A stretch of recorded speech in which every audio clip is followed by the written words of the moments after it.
Сәлеметсіздер ме, балалар?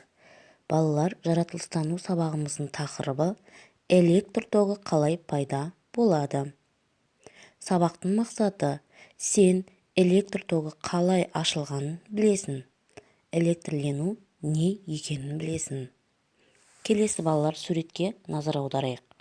Адамдар бұрынғы заманның өзінде ақ қаріптасты құрғақ шүберекпен үйкегенде оның басқа ұсақ заттарды өзіне тартатын қасиетін байқаған. Мұндай құбылысты денелердің электрлену деп атайды. Бұл құбылыс электр тоғын ашуға себеп болады. Электр сөзі гректің электрон сөзінен шыққан. Ол грек тілінен аударғанда янтар, қаріптас деген мағынаны білдіреді. Келесі балалар, тәжірибе алаңын тамашалайық. Сәлем достар! Эфирде балапанның тәжірибе алаңы. Балалар, біз бүгін сіздермен кейбір заттардың электрленетіндігі жайлы біраз тәжірибе жасаймыз. Бүгінгі біздің тәжірибемізді жүзеге асыру үшін бізге жүннен тоқылған осындай шұлық немесе басқа бұйымды да алуға болады. Фольга, тескіш, бұлар бізге конфетти жасау үшін керек болады. Және осындай шарлар керек болады. Оған қоса дымқыл майлық. Жақсы, біз мына шарларды алдын ала үрлеп қойдық. Енді мен мынау жүннен жасалған шұлық арқылы берілген шарды үйкелей бастаймын. Мен конфетти жасай бастаймын. Сіздер оны дүкендерден дайын түрінде сатып ала аласыздар, немесе қағаздан қиып алуларыңызға болады. Біз тескіш арқылы фольгадан жасаймыз. Берілген шұлықпен біздің шарымыз электрленеді. Ал енді көрелік, электрлене ме екен, әлде электрленбей ме? Қараңдар, конфетти өз-өзімен жабысып қалды. Міне. Өте қызық екен, иә, балалар, қараңыздар. Жақсы. Білесіз бе, осы шарларды шашқа осылай үйкелесе де, олар электрленеді екен. Кәне, көрелік.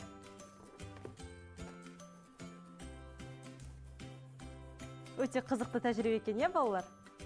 Өзіміз жасасақ та болады үйде. Аз болса да кішкене жабысты. Ал мен көрейінші, мүмкін менде көбірек электр тоғы болатын шығар.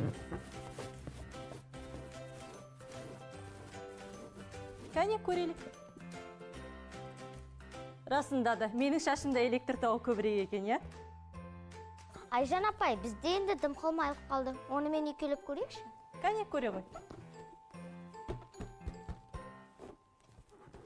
Сонда сен осыдан қандай тұжырымдама жасағың келіп тұр? Біз бұны былай қорытындылай аламыз. Затты үйкелеу арқылы оны электрлендіруге болады. Және де электрленген зат басқа затқа жақындаса электр беріледі. Ал енді көрейік. Кәне, көрелік.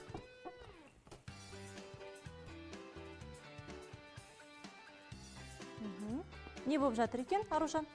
Ештеңе жабыспады. Мүлдем ештеңе жабыспады, көрсеңдер болады, иә?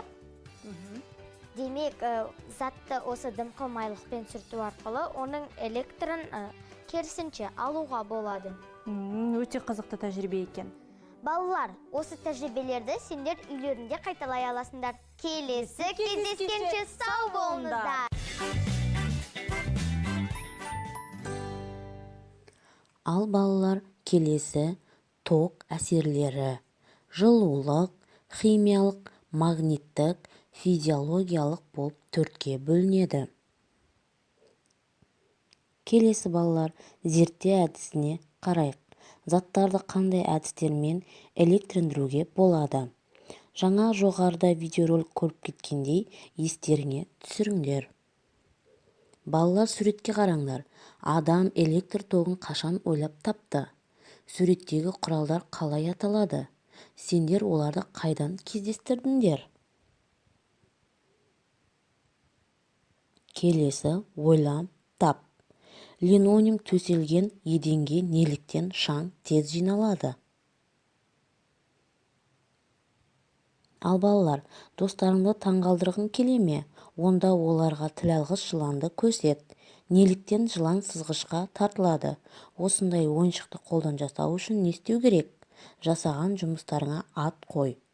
Үйге тапсырма балалар. 64-65 бетті оқу. Келесі жедел сұрақ.